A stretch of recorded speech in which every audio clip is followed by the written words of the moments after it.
I would like to begin by acknowledging that Cathedral Grove is located on the traditional territory of the Nuu peoples.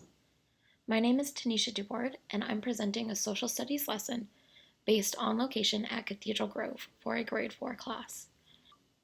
Due to its difficult battle for protection, Cathedral Grove is a great location to help instill inquiry on the particular curricular competency, constructing arguments defending the significance of individuals, groups, places, events, or developments.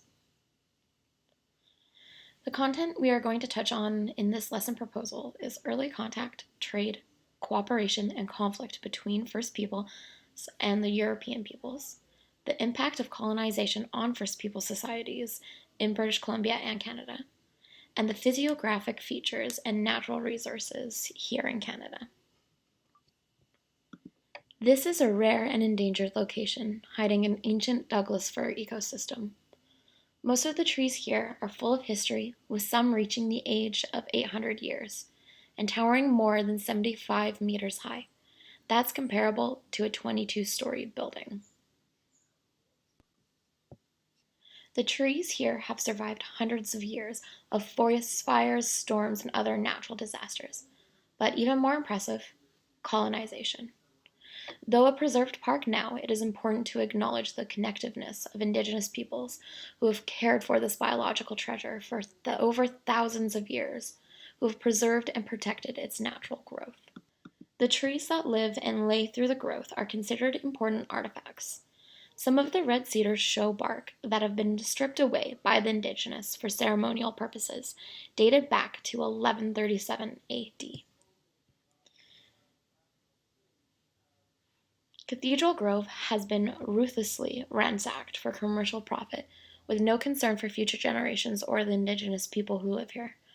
Cathedral Grove is standing today because of the local citizens speaking up alongside the local Indigenous people to protect it for almost a century. Still today, logging companies are at a constant battle to destroy Cathedral Grove and wipe out the biodiversity here. The BC government has attempted twice to construct a huge parking lot and commercialize the nature venue. Sadly, this is now underway. For this trip, I'll require 3 other adult volunteers, or staff, who will be splitting into 4 groups, 2 on each side.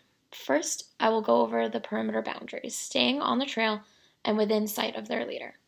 I encourage the students to touch, feel, and smell their surroundings, but to do so with care and be gentle when exploring.